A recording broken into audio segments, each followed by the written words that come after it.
योगिनी एकादशी व्रतकथा. महाभारत काळातील गोष्ट आहे की एकदा धर्मराजा युधिष्ठिर भगवान श्रीकृष्ण यांना म्हणाले, हे त्रिलोकीनाथ, मी ज्येष्ठ महिन्यातील शुक्ल पक्षातील निर्जला एकादशीची कथा ऐकली. आता कृपया ज्येष्ठ महिन्यातील कृष्ण पक्षातील एकादशीची कथा मला सांगा. या एकादशीचे नाव आणि महत्त्व काय आहे ते मला सविस्तर सांगा. श्रीकृष्ण म्हणाले, हे पांडुपुत्र, ज्येष्ठ महिन्यातील कृष्ण पक्षातील एकादशीचे नाव योगिनी एकादशी आहे. या व्रताने सर्व पापे नष्ट होतात. हे व्रत इहलोकात भोग आणि परलोकात मुक्ती देणारे आहे. हे अर्जुना, ही एकादशी तिन्ही लोकांमध्ये प्रसिद्ध आहे. या व्रताने सर्व पापे नष्ट होतात. मी तुम्हाला पुराणात सांगितलेली एक कथा सांगतो. लक्षपूर्वक ऐका. अलकापुरी नावाच्या नगरात कुबेर नावाचा राजा राज्य करीत होता. तो शिवभक्त होता. त्याच्याकडे हेममाली नावाचा यक्षसेवक होता. तो पूजेसाठी फुले आणत असे.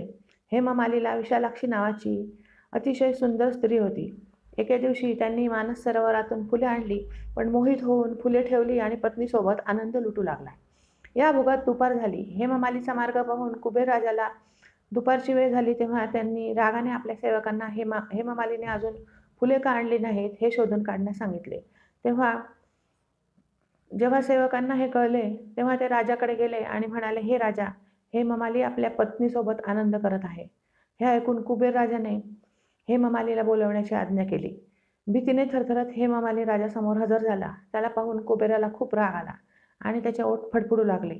राजा म्हणाला, अरे अधर्मी, तू माझ्या परमपूज्य देवतांच्या देवता शिवाचाही अपमान केला आहे.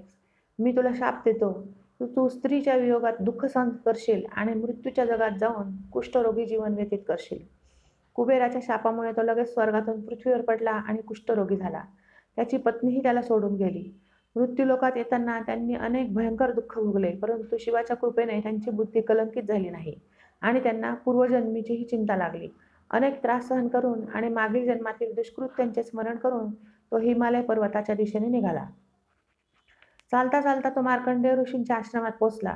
ते ऋषी फार तपस्वी होते. ते दुसऱ्या ब्रह्मदेवासारखे दिसत होते आणि त्यांचा आश्रम ब्रह्मदेवाच्या सभेसारखा शोभून दिसत होता. ऋषींना पाहून हेममाली तेथे पोहोचला आणि त्यांना नमस्कार करून त्यांच्या पाया पडला. हेममालीला पाहून मार्कंडेय ऋषी म्हणाले, तू असे कोणते दुष्कर्म केले आहेस ज्यामुळे तुला कुष्ठरोग झाला आहे आणि भयंकर वेदना होत आहेत? महर्षींचे म्हणणे ऐकून हेममाली म्हणाला, हे ऋषी, मी राजा कुबेराचा अनुयायी होतो. माझे नाव हेममाली आहे. मी रोज मानस सरोवरातून फुले आणून शिवपूजेच्या वेळी कुबेरांना देत असे. एके दिवशी वेळेचे भान न राहिल्याने, बायको सहवासाच्या आनंदात अडकल्याने दुपारपर्यंत मला फुले देता आली नाहीत. तेव्हा त्यांनी मला शाप दिला की तू तुझी बायको गमावशील आणि मृत्यूलोकात जाशील आणि कुष्ठरोगी होशील. यामुळे मला कुष्ठरोग झाला आहे आणि पृथ्वीवर आल्यानंतर मला खूप त्रास होत आहे.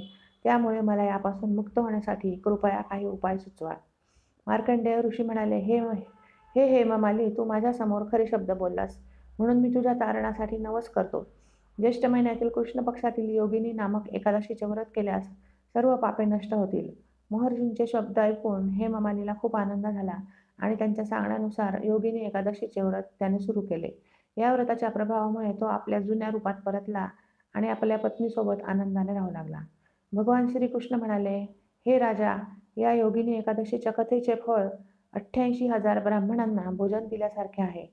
याच्या व्रताने सर्व पापे नष्ट होतात आणि शेवटी मोक्षप्राप्ती होते आणि जीव स्वर्गाचा स्वामी होतो.